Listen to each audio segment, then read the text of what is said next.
arms reduction, and also endorsement of the NPT. In 2007, 2008, a group of 4 very important Americans who deal in nuclear policy quite a bit, Kissinger, Schultz, Sam Nunn, Bill Perry, wrote the 2 very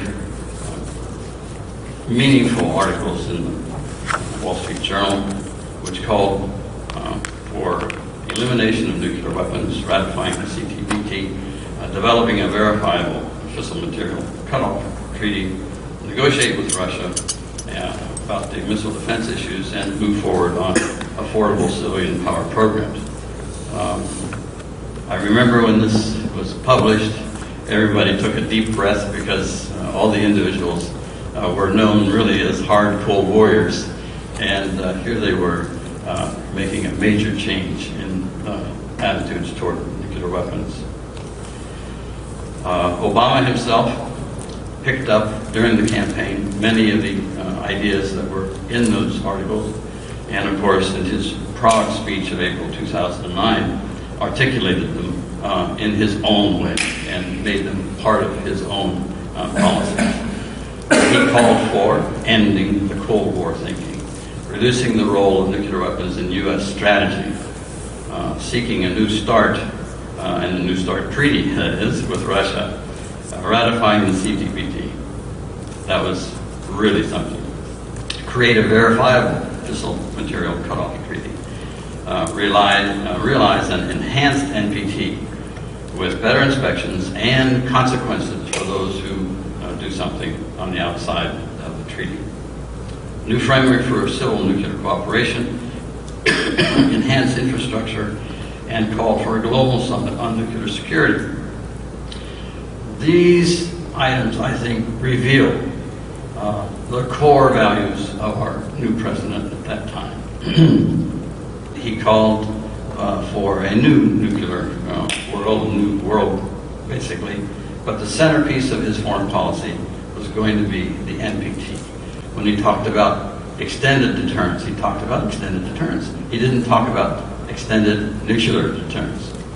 And that's very important because we in the military, well, I was, feel very adamant about the possibilities of fulfilling extended deterrence without the use of nuclear weapons. And this is very key, and this is something that we really, in the non-proliferation world, must get across, that we do not need to rely on nuclear weapons to carry out the American extended deterrent commitments.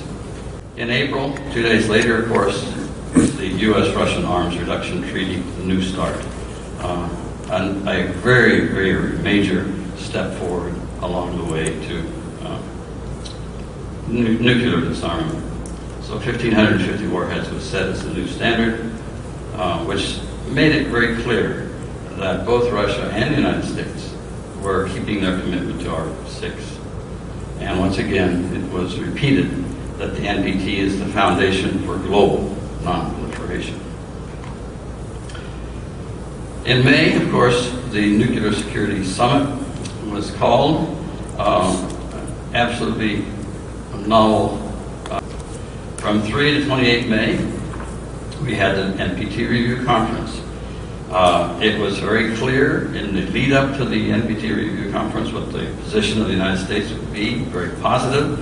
And of course, it was shown the administration was a clear supporter of the NPT regime. Of course, 189 nations did sign a consensus document, which is real progress. I mean, when you think of 2005 and you think of 2010, it's a world of difference. The National Security Strategy was announced on the 27th of May. Many people wondered if President Obama could actually deliver on the Prague speech, because really the heart of the American nuclear policy comes out of the National Security Strategy. Basically, I think there's clear near-term support and strong support for the NPT by America. But, of course, 2010, the midterm elections are coming. and Obama faces some serious problems domestically. Now, whether these get straightened up by 2012, when he actually is reelected or has to stand for election, will be something to be seen. But until that time, we have to admit, I'm afraid, that most of the people in the United States will not vote on issues that relate to nonproliferation or the NPT. They're going to be looking at the economy, the pollution of the Gulf of Mexico, and issues that are beyond the control of folks like us.